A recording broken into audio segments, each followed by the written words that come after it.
سلسلہ ہدایت قرآن سنت اور اہل بیت علیہم السلام میں خوش آمدید۔ خوش آمدید۔ آج ہم قرآن مجید کی ایک بہت ہی خاص سورت الزلزال کا گہرائی سے جائزہ لینے جا رہے ہیں۔ جی بالکل، یہ ایک مختصر صورت ہے لیکن اپنے اندر بہت گہرے معنی رکھتی ہے۔ ہاں، خاص طور پر قیامت اور اعمال کے حساب کتاب کے حوالے سے۔ تو شروع کرتے ہیں اس کے تعارف سے۔ جی، اس صورت کا نام جیسا آپ نے کہا الزلزال ہے، مطلب زلزلہ، اور یہ نام پہلی آیت سے ہی آیا ہے، اذا زلزلت الارض زلزالہا۔ اچھا، اس کے اور بھی نام ہیں جیسے اذا زلزلت یا زلزلت۔ بنیادی وجہ وہی قیامت کا شدید زلزلہ اور صورت کا آغاز۔ اور آیات کتنی ہے اس میں؟ اس میں کل 8 آیات ہیں۔ الفاظ کی تعداد میں تھوڑا اختلاف ہے، کوئی 35 کہتا ہے، حروف تقریباً 139 بتائے جاتے ہیں۔ ٹھیک، اور بنیادی پیغام کیا ہے سورت کا؟ بنیادی پیغام تو قیامت کی یاد دہانی ہے، اس دن کے ہولناک واقعات، اور پھر سب سے اہم انسانی اعمال کا جائزہ اور ان کا بالکل واضح طور پر سامنے آ جانا۔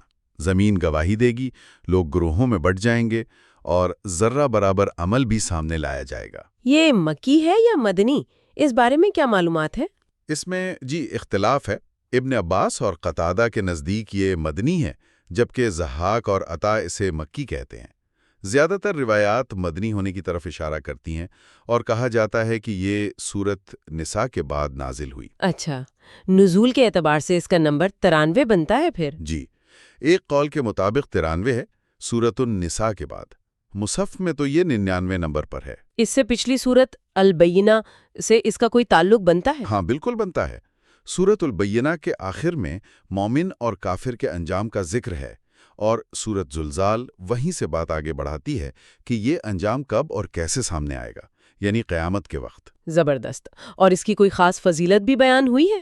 جی بالکل، احادیث میں اس کی بڑی فضیلت آئی ہے۔ نبی اکرم صلی اللہ علیہ وآلہ وسلم سے روایت ہے کہ اس کی تلاوت چوتھائی قرآن کے برابر ثواب رکھتی ہے۔ چوتھائی قرآن؟ ماشاءاللہ۔ جی، ایک اور حدیث میں انس بن مالک سے روایت ہے کہ ایک صحابی کی شادی کے موقع پر آپ صلی اللہ علیہ وآلہ وسلم نے پوچھا، کچھ قرآن یاد ہے؟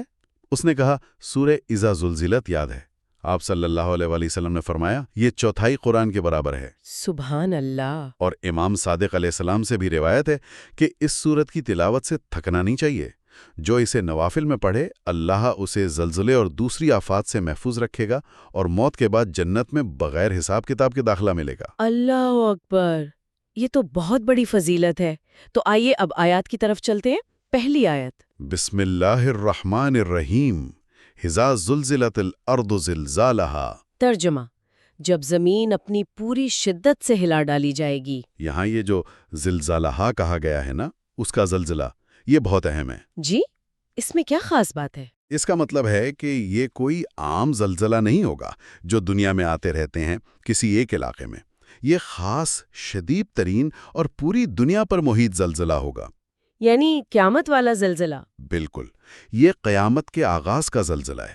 سورۃ الحج کی پہلی آیت بھی اسی طرف اشارہ کرتی ہے، ان زلزلۃ الساعۃ شیء عظیم۔ بے شک قیامت کا زلزلہ ایک بہت بڑی چیز ہے، یہ ایک منفرد واقعہ ہوگا۔ سمجھ آ گیا، یعنی اس کا زلزلہ کہنے میں ہی اس کی انفرادیت اور شدت چھپی ہوئی ہے۔ جی ہاں، اور اس شدید زلزلے کا نتیجہ کیا ہوگا؟ اگلی آیت دیکھیں، وَأَخْرَجَتِ الْأَرْضُ أَثْقَالَهَا۔ ترجمہ، اور زمین اپنے اندر کے سارے بوجھ نکال باہر کرے گی۔ اب یہ اثقالہا یعنی اس کے بوجھ، اس کی تفسیر میں کئی باتیں ہیں۔ جی، کیا مطلب ہو سکتا ہے اس کا؟ سب سے مشہور تفسیر تو یہ ہے کہ اس سے مراد مردے ہیں، انسان جو قبروں سے باہر نکل آئیں گے، جیسے سورۃ الانشقاق میں بھی ہے۔ اچھا، دوسری تفسیر یہ ہے کہ زمین اپنے اندر چھپے ہوئے خزانے، معدنیات، سونا، چاندی سب باہر نکال دے گی۔ تیسرا، بعض کہتے ہیں کہ زمین کے اندر جو پگھلا ہوا مادہ ہے، لاوا، وہ باہر آ جائے گا، اور شاید یہی زلزلے کا باعث بھی بنے۔ ٹھیک۔ علامہ نجفی نے ان سب کے ساتھ ایک اور نقطے کا بھی ذکر کیا ہے جو قیاس ہے، کہ شاید اس سے مراد انسانوں کے برے اعمال کی وہ توانائی ہو جو زمین میں جذب ہوتی رہی، وہ بھی ظاہر ہو جائے۔ یہ تو بہت گہری بات ہو گئی۔ جی، آیت اللہ مکارم شیرازی کے نزدیک پہلی تفسیر یعنی انسانوں کا نکلنا زیادہ واضح ہے، لیکن وہ کہتے ہیں کہ یہ سب چیزیں جمع بھی ہو سکتی ہیں، مطلب زمین اپنے ہر قسم کے چھپے ہوئے بوجھ باہر پھینک دے گی۔ یعنی صرف مادی بوجھ نہیں، انسان بھی، خزانے بھی، اور شاید اعمال کی توانائی بھی سب کچھ باہر؟ جی ایسا ممکن ہے۔ یہ ایک مکمل انکشاف کا دن ہوگا۔ اب جب یہ سب کچھ ہو رہا ہوگا تو انسان کا کیا رد عمل ہوگا؟ اگلی آیت بتاتی ہے وَقَالَ الْإِنسَانُ مَا لَهَا، ترجمہ؟ اور انسان کہے گا کہ اسے کیا ہو گیا ہے۔ شدید حیرت، خوف، دہشت اور بے بسی کا اظہار ہے۔ یعنی کوئی بھی انسان، مومن ہو یا کافر؟ جی کوئی بھی انسان جو یہ منظر دیکھے گا یہ اتنا غیر معمولی ہوگا کہ پہلے تو سب دنگ رہ جائیں گے۔ علامہ نجفی نے سورت یاسین آیت 52 کا حوالہ دیا ہے کہ مومن جلد ہی پہچان لے گا کہ یہ وہی دن ہے جس کا وعدہ تھا، اور کہے گا یہ وہی ہے جس کا رحمان نے وعدہ کیا تھا اور رسولوں نے سچ کہا تھا، لیکن وہ پہلا لمحہ وہ شدید حیرت اور خوف کا ہوگا۔ تو یہ سوال لا علمی کا نہیں بلکہ واقعے کی ہولناکی پر ایک فطری رد عمل ہے؟ بالکل فطری رد عمل ہے شدید دہشت اور حیرت کا۔ اور پھر ایک اور عجیب واقعہ ہوگا جو اگلی آیت میں ہے، یوم یدن تحدث اخبارہا، ترجمہ؟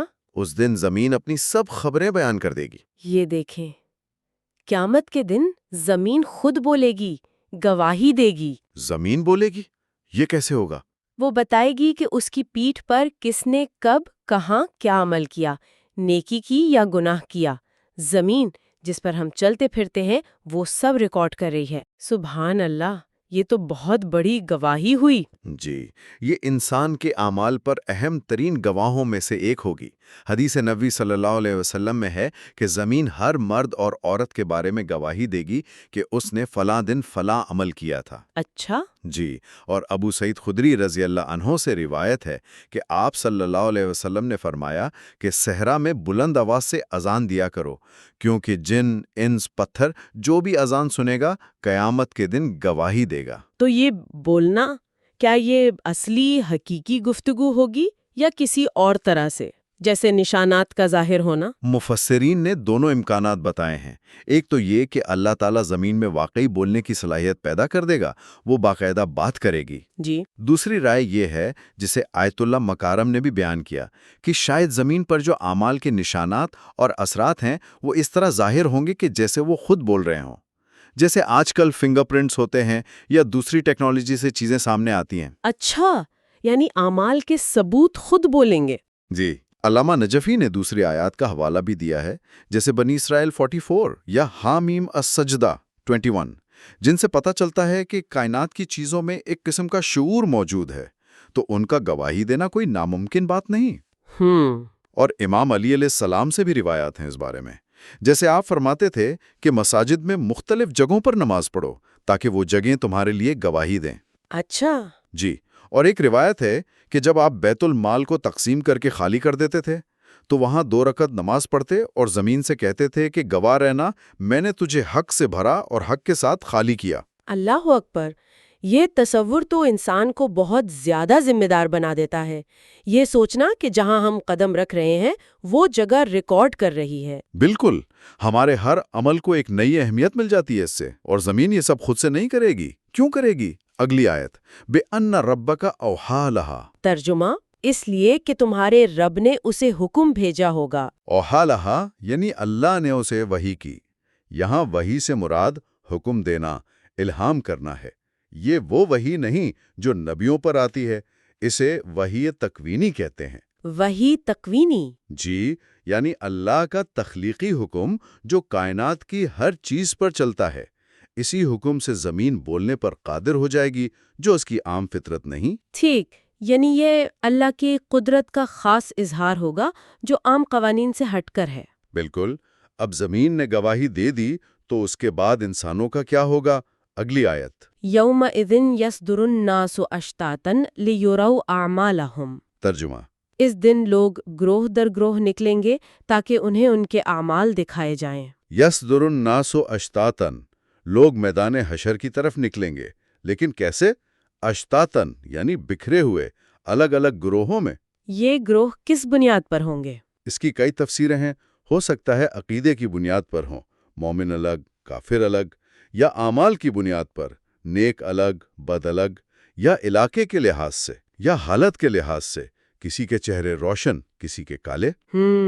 ایک بہت اہم تفسیر یہ ہے کہ ہر گروہ اپنے امام کے ساتھ ہوگا، جیسا کہ سورۃ الاسراء آیت 71 میں ہے، یوم ندعو کل اناس بامامہم، تو یہ سب معنی ہو سکتے ہیں۔ ٹھیک، اور آیت کا دوسرا حصہ لیورو اعمالہم، تاکہ انہیں ان کے اعمال دکھائے جائیں۔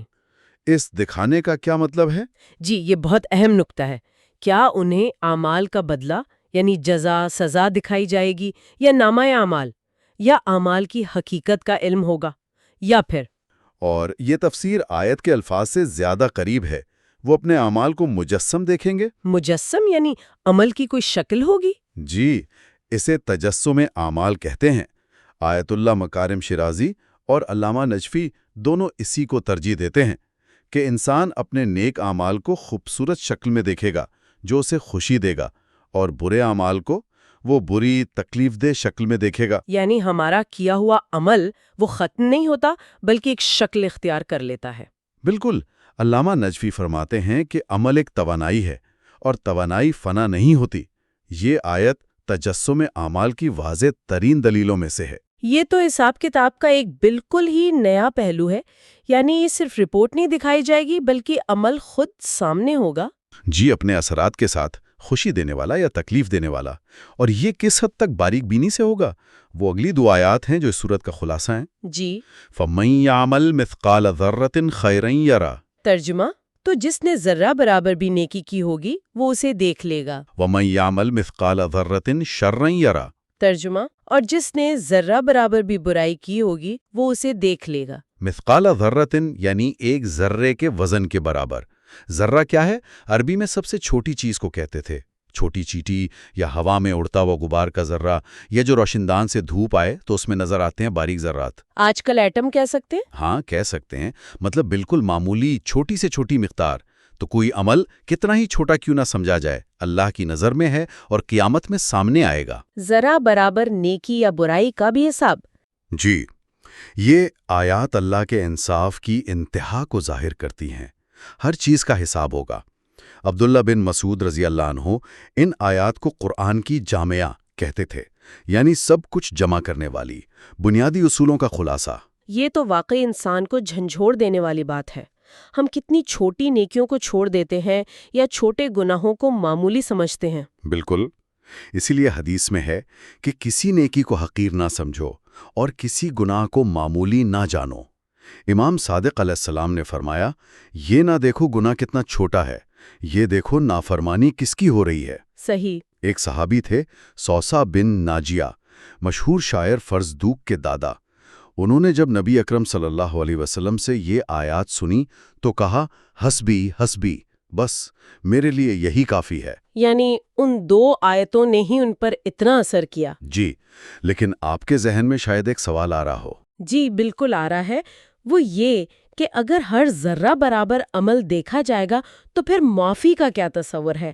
توبہ سے گناہ مٹ جاتے ہیں، نیکیوں سے گناہ دھل جاتے ہیں، تکفیر، بعض گناہوں سے نیکیاں ضائع ہو جاتی ہیں، احباط، تو کیا وہ سب بھی نظر آئیں گے؟ یہ آیات ان چیزوں سے کیسے ملتی ہیں؟ بہت اہم سوال ہے۔ مفسرین نے اس کا جواب دیا ہے۔ آیت اللہ مکارم شیرازی نے چند جوابات دیے ہیں۔ ایک تو یہ کہ یہ آیات ایک عمومی قانون بتا رہی ہیں۔ توبہ، معافی، احباط، تکفیر یہ خاص حالات ہیں، مستثناءات ہیں۔ اچھا۔ دوسرا جواب جو زیادہ بہتر لگتا ہے وہ یہ ہے کہ اعمال کا دیکھنا ایک مکمل حساب کتاب کے بعد ہوگا، یعنی نیکیاں اور برائیاں سامنے ہوں گی لیکن ان کا جو حتمی نتیجہ ہوگا کاٹ پیٹ کے بعد وہ دیکھا جائے گا۔ یعنی نیٹ ریزلٹ۔ جی، نیٹ ریزلٹ۔ اگر توبہ کی ہے تو توبہ خود ایک نیکی ہے، وہ نظر آئے گی جس نے پچھلے گناہ کو مٹایا۔ اگر کوئی نیکی ضائع ہوئی تو وہ برا عمل بھی نظر آئے گا جس نے اسے ضائع کیا۔ ٹھیک۔ جس گناہ کی وجہ سے ضائع ہوئی وہ گناہ سامنے ہوگا، تو ریکارڈ پورا ہوگا لیکن فیصلہ تمام عوامل کو دیکھ کر ہوگا۔ اچھا، اب بات واضح ہوئی۔ یعنی یہ نہیں کہ معاف شدہ گناہ نظر نہیں آئے گا بلکہ اس کی معافی کا سبب بھی نظر آئے گا اور ضائع شدہ نیکی کا سبب بھی، سب کچھ واضح ہو جائے گا۔ بالکل۔ تو خلاصہ یہ ہے کہ سورۃ الزلزال ہمیں قیامت کی حقیقت، زمین کی گواہی، اعمال کے مجسم ہونے اور اللہ کے کامل، مکمل اور انتہائی باریک بین انصاف کا یقین دلاتی ہے۔ کوئی عمل چھوٹا بڑا، اچھا برا ضائع نہیں ہوگا اور ہر ایک کو اپنے کیے کا سامنا کرنا ہے۔ جی ہاں۔ اور اس کا سب سے بڑا سبق تو یہی لگتا ہے کہ ہمیں اپنے ہر قول و فعل میں بہت محتاط ہونا چاہیے۔ یہ احساس کہ ہر ذرہ ریکارڈ ہو رہا ہے اور سامنے آئے گا، یہ زندگی بدل دینے والا احساس ہے۔ یقیناً اگر انسان اسے دل سے مان لے۔ بالکل۔ اور آخر میں ایک نقطہ جس پر شاید ہم سب کو سوچنا چاہیے۔ جی۔ اگر زمین ہمارے اعمال کی گواہ ہے، انہیں ریکارڈ کر رہی ہے، تو کیا اس کا مطلب یہ نہیں کہ وہ جگہ جہاں ہم رہتے ہیں، کام کرتے ہیں، عبادت کرتے ہیں یا خدا نخواستہ گناہ کرتے ہیں، وہ صرف دیواریں یا زمین کا ٹکڑا نہیں ہے؟ آپ کیا کہنا چاہ رہی ہیں؟ کہ وہ جگہ بھی ہماری زندگی کی خاموش گواہ ہیں، وہ ہماری یادداشتیں محفوظ کر رہی ہیں جو قیامت کے دن سامنے آئیں گی۔ یہ سوچ تو اپنے گھر، اپنے محلے، اپنی مسجد، اپنے کام کی جگہ، ہر جگہ کے ساتھ ہمارے تعلق کو ایک بالکل نئی گہرائی دے سکتی ہے۔ بہت خوبصورت نقطہ اٹھایا آپ نے۔ واقعی یہ سوچ ہمارے ماحول کے ساتھ ہمارے تعلق کو بدل سکتی ہے۔ ہر جگہ ایک امانت اور ایک گواہ بن جاتی ہے۔ اس پر غور کرنا چاہیے۔ جی، اسی غور و فکر کے ساتھ آج کی نشست کا اختتام کرتے ہیں۔ جزاک اللہ۔ بہت شکریہ۔